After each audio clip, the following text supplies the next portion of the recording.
It's Triple Crown here, the weekend of April 10th through the 12th, 2025. A little unusual intro because I'm splicing all the clips in together today from the Strongsville show. Once a year, the Vintage Sanctuary comes to northeastern Ohio. Some of the best vintage dealers in the country are here set up. And if you're into older cards, this is the destination for you. As you can see here, I'm briefly talking with the mayor, Chris from Missouri. And then I'm heading on in for Friday morning. I got to do a little sneak peek on Thursday afternoon. Didn't bring my camera with me. Didn't see too much that really jumped out, but I found a couple of things that I might be checking out. I found some value boxes I might be digging into.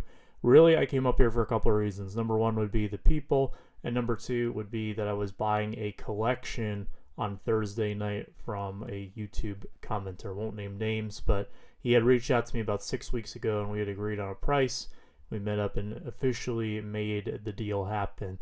So I'm already walking out with a nice little stack of cards. Really, anything that I find from this point forward is bonus, but spoiler alert, I found quite a bit. Let's go ahead and show you what I got. I might, if I have a 3 or something, like I would upgrade for $50 or something. You know what I mean? I don't know what I have, but I don't know your set registry code, but it's okay, I do. Whenever I get the luxury of going through boxes or showcases with a colleague at a show, which doesn't happen all that often, I make sure that I try to bundle everything together, and then either they can pay for it all at once and I'll figure it out with them later, or vice versa. Why is this beneficial? Well, it's common knowledge. If you build a larger stack, chances are dealers are going to cut you a little bit more of a break, and it's beneficial to both of us to get a little bit of a better deal. Now, however we decide to divvy that up, that'll be something that we figure out later on. But I am digging through this box here with my friend Mike, Baseball Collector, and I kind of have him grab his cards that he wants, set them off to the side because I'm going to see what I want in this box, and then maybe we can figure something out. If it's a really small discount, I'll probably just defer to him because I'm only picking things out if I think the sticker price is already a good deal. Otherwise, I'm just going to leave it there. That's kind of been my strategy in the value boxes. I'm not going to rely on the dealer giving me a discount to get a good deal on stuff. Perhaps I miss out on some things by not at least giving it a shot, but I find it's just more an efficient use of my time here. So I have 2 slabs picked out so far. He's looking at a few things in the showcases, but he also has 2 slabs picked out, meaning that we at least have a small stack going, and maybe we can get a little bit off if nothing else. Yeah, 87, I already have a ton. That doesn't seem too bad. No, that's not too bad.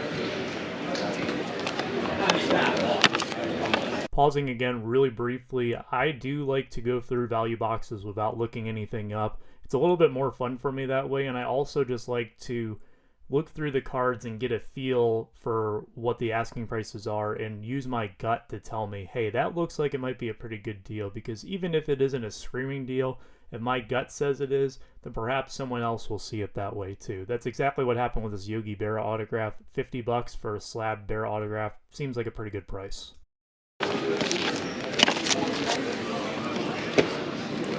What else is over here? You don't have that? Nope. Is that within your budget? Yep. Are you looking at this one too? Yeah. So these we can put back. Yes. Okay.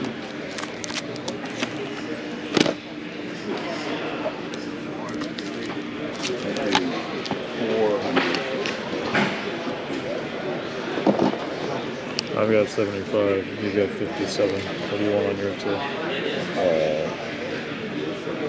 50 or less. I mean, I don't know him. I know him, but He's one of my best friends. He's good. no. Well, then 400, hell no. Sorry, dude. Yeah. Well, he knows you as a dealer. He doesn't know me as a collector. So it's just, Yeah. And that stuff in those boxes, I should just tell you to tell people those prices are marked as that's it on the raw and the stuff in that slab box. Because that stuff I price to move it. I don't want a bunch of bulk stuff sitting on. I don't want to sit on a bunch of bulk stuff. What do you got? What do you got there, dollar wise? 75. 75 on these two and 57 here. So 130, 2. So 50 and 75. I'll do for you. Yeah, works for me. You heard it there earlier. This dealer, he does know me. We've made a deal before. I've sold him a pretty nice Mickey Mantle in the past. I was hoping that perhaps one of the better deals I had given him in the past would lead to him cutting Mike a little bit more of a break on the 2 showcase cards he wanted. Perhaps maybe come down that little bit extra. He didn't, though. That's okay. He did cut me a small break on the value box stuff. You know, I don't go around cutting people breaks expecting that it has to be reciprocated at all times, right? It's not like that. I'm not entitled to get anything because I gave someone a deal one time. But I was at least able to knock off a little bit off of Mike's stack. I gave him the entirety of the discount because, quite frankly, I thought $25 for the Seaver 1987 tops and a PSA 10 was very fair. I also thought that $50 for that Yogi Berra was very fair. I only pulled them out because I thought that they were priced very well already. So Mike gets a couple of cards for his sets. I get a couple of cards for my inventory. Really best of both worlds. And just, you know, making conversation with a dealer and continuing to establish rapport with someone that I've done business with before and look forward to doing business with again. Here I am at the Modern Value Box. My friend Garrett was joking around with me that I just had a nose to sniff out all the Modern at the show. I mean, this show takes place in a hockey rink. I think it's like 90 to 120 tables, which is kind of like a standard fare Saturday show that I would go to. And at those places, I'm usually able to get through the entire thing. And given that I had basically 2.5 full days to go through with this 90 table show, and there's a few tables where there's just nothing of interest to me, it makes it pretty easy for me to comb through things and make sure that I don't miss anything, which is very difficult to do at a show these days. So many of these shows are so large that it would be impossible for you to see everything. But here I'm just digging through a box. Really, I'm looking for deals. I'm looking maybe to add something to one of my sets. I had luck with that last time. We'll show you we can make it 2 shows in a row. It would be very weird if this show, of all shows, was the one that had a Prism Blue Ice for me. But you never know. That's why we dig in the boxes. So I'm just going through here. A lot of this will be whatnot material. Some of it I might use for different purposes. But really just looking through, I'm going to go through the slabs. And I do come across one thing that does catch my eye that I picked up on, and I was very glad that I noticed this very small difference. Yeah, I think it's going back to our challenges in the market, just not having those existing relationships to provide content. Might be tough to tell the difference between these two, but one of these Scherzers is the gold foil parallel. Now this parallel isn't really all that difficult to obtain compared to the base card. It's definitely more printed than the gold border, which is numbered out of 2008. But still, there's a difference there, and it shouldn't be the same price as the regular base one. So I didn't end up looking this up. I just kind of felt that, hey, 45 seems right for a base one. So I have to imagine that 45 would be a pretty decent price for that gold foil. And I was right about that, which means now I can use that strategy of adding in all the other stuff that I'm buying for whatnot and being able to tie it in with the Scherzer, and then hopefully the Scherzer will pay for all of it. That means I can run those cards without making, you know, any worries about, oh, am I going to hit my margins on this? I can run it worry-free, and that's really the position I want to put myself in when I'm buying those types of cards. It's in the fact that this isn't a hotel show, right? That's what I was trying to explain to Matt, just like, this isn't a hotel show. The convention center is a big space, and they're building this out to be a huge thing, so we're going to have... I looked around the showcases for a few minutes before I ended up wrapping up this deal, but I got that whole stack for $70, and then I went over to the row right behind this one, and I found a phenomenal value box, and I will show you at the end all the stuff that I pulled out of that one. But this value box made this show much better than I ever expected, so stay tuned for that in just a couple minutes. Frank, where's the Frank going? Sorry, what can I get for you? Can I see the Lou Whitaker? Yes. Got the center.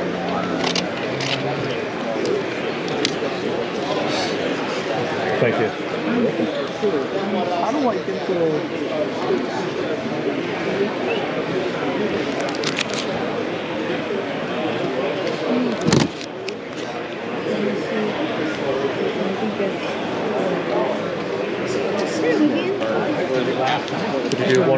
on it? Wouldn't want to go that low. 65 would be the number. I was afraid you might say that. That really puts it on you, huh? Can we meet at 150? That's going to be my mark. 160.